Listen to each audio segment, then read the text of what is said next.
Crônicas do Amanhecer, por Feijão Centro Espírita Allan Kardec de Balneário Gaivota, 3 de janeiro de 2020. Carne artificial. Os cientistas britânicos que estão criando bacon em laboratório. Cientistas britânicos da Universidade de Bath estão dando novos passos em direção à produção de carne artificial, com o cultivo em laboratório de células animais. Se o processo puder ser reproduzido em escala industrial, é possível que amantes de carne venham a ter à sua disposição um suprimento infinito de bacon, mas sem a necessidade de obtê-lo com o abate de animais. A engenheira química Marianne Ellis, líder do projeto na Universidade de Bath, acredita que a carne artificial possa ser, mais adiante, uma fonte alternativa de proteína para alimentar o mundo. Em seu laboratório, ela cultiva células de porco que podem, algum dia, levar à produção de bacon. No futuro, a expectativa é de que, a partir da biópsia de um porco, seja possível isolar suas células-tronco, criar mais células a partir destas e colocá-las em um bioreator que as expanda. Assim, é possível obter um generoso suprimento de bacon e o porco continua vivo. No entanto, ainda serão necessários anos de pesquisa para replicar o sabor e a textura idênticos ao bacon original. Experimento com grama-proteínas animais reproduzidas em laboratório ainda não estão no mercado, mas são amplamente estudadas pela ciência. Em 2013, uma equipe holandesa criou o primeiro hambúrguer de laboratório, enquanto cientistas em Israel produziram um bife com células criadas em laboratório em 2018. Ao mesmo tempo, uma empresa americana chamada DT afirmou que seus nuggets de frango, feitos a partir de células de penas de galinhas ainda vivas, em breve estarão disponíveis em restaurantes. De volta a Bath, para criar a estrutura da carne artificial, a equipe de Ellis está conduzindo seus experimentos com algo natural grama. Os pesquisadores cultivam células de roedores sobre andaimes de grama. A ideia é, basicamente, dar grama para nossas células comerem, em vez de dar grama para uma vaca e daí comer a vaca, explica Scott Allan, estudante de pós-graduação em engenharia química e participante do projeto.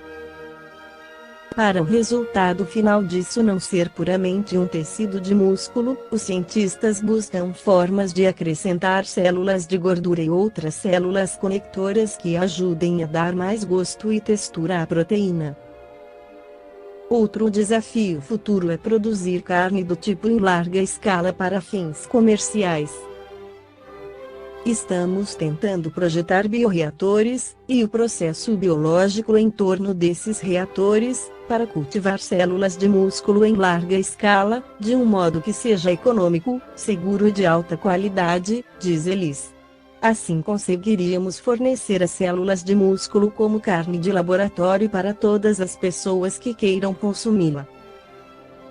Ela almeja que as células primárias desse processo venham de um animal vivo ou recém-abatido, ou então de células imortalizadas deles, que continuem a se dividir e multiplicar. Com isso, não seria necessário abater animais, já que teríamos uma célula imortal que poderia ser usada para sempre. Não mata, não polui e gasta menos água. A expectativa de pesquisadores é de que a carne in vitro atraia pessoas preocupadas com o abatimento de animais e com os impactos ambientais causados pela pecuária de larga escala. Richard Parr é diretor-gerente na Europa do Instituto Good Food Boa Comida, em tradução livre, uma ONG que promove alternativas para a produção agrícola tradicional. Na opinião dele, a carne artificial também tem a potencial vantagem de usar muito menos água e espaço do que a pecuária atual, além de produzir menos dióxido de carbono, poupar bilhões de animais de sofrimento e ajudar a combater problemas de contaminação alimentar. Alguns estudos, no entanto, apontam que talvez a produção de carne artificial consuma mais energia do que a produção de carne natural, embora essa conta não leve em consideração o uso de água e de terra para criar gado.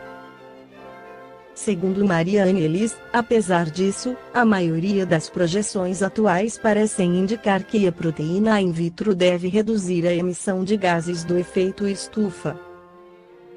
Ela também acredita que, no futuro, seu projeto vai conviver com a agricultura e a pecuária tradicionais. Leonardo Paixão, em seu livro Novas Reflexões Doutrinárias, afirma que o Espiritismo é uma doutrina que estimula o raciocínio e, assim, nos coloca a refletir sobre diversas questões na vida, e uma delas, de suma importância, é a questão alimentar.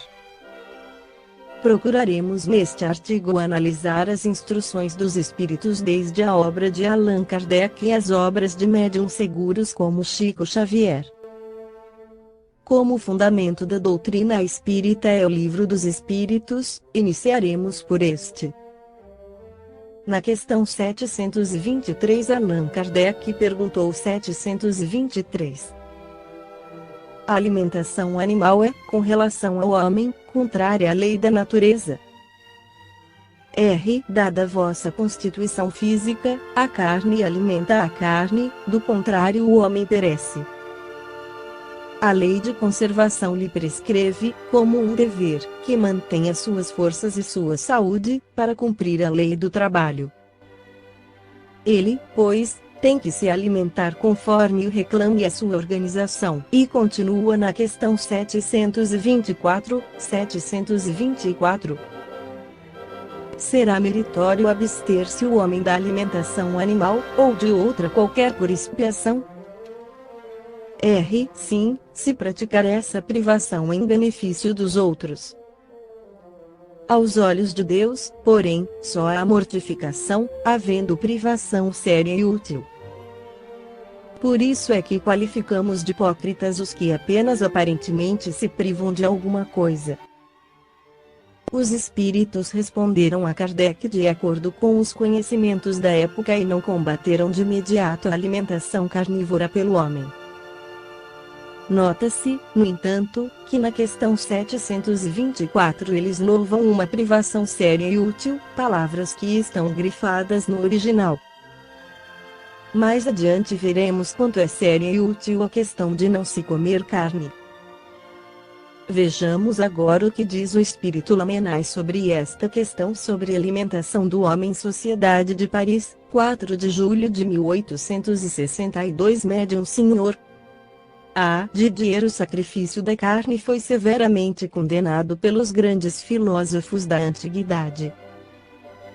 O espírito elevado revolta-se à ideia do sangue, sobretudo, à ideia de que o sangue é agradável à divindade. E notai bem que aqui não se trata absolutamente de sacrifícios humanos, mas tão só de animais oferecidos em holocausto. Quando Cristo veio anunciar a Boa Nova, não ordenou o sacrifício do sangue e ocupou-se unicamente do espírito. Os grandes sábios da antiguidade igualmente tinham horror a essas espécies de sacrifícios e eles próprios só se alimentavam de frutos e raízes. Na Terra os encarnados têm uma missão a cumprir, têm um espírito que deve ser nutrido pelo espírito, e um corpo, que deve ser alimentado pela matéria, mas a natureza da matéria influi sobre a espessura do corpo e, em consequência, sobre as manifestações do espírito, o que é facilmente compreensível. Os temperamentos fortes para viver como os anacoretas fazem bem porque o esquecimento da carne leva mais facilmente à meditação e à prece. Mas para viver assim, em geral seria necessária uma natureza mais espiritualizada que a vossa, o que é impossível com as condições terrestres. E como, antes de tudo, a natureza jamais eide com disparate, é impossível ao homem submeter-se impunemente a essas privações. Pode-se ser bom cristão e bom espírita e comer a seu gosto, contanto que seja razoável. É uma questão um tanto leviana para os nossos estudos, mas não menos útil e proveitosa. Lamennais Revista Espírita, dezembro de 1863. Esta foi a crônica do amanhecer de 3 de janeiro de 2020. Por Feijão Centro Espírita Allan Kardec de Balneário Gaivota. Que a paz esteja com todos.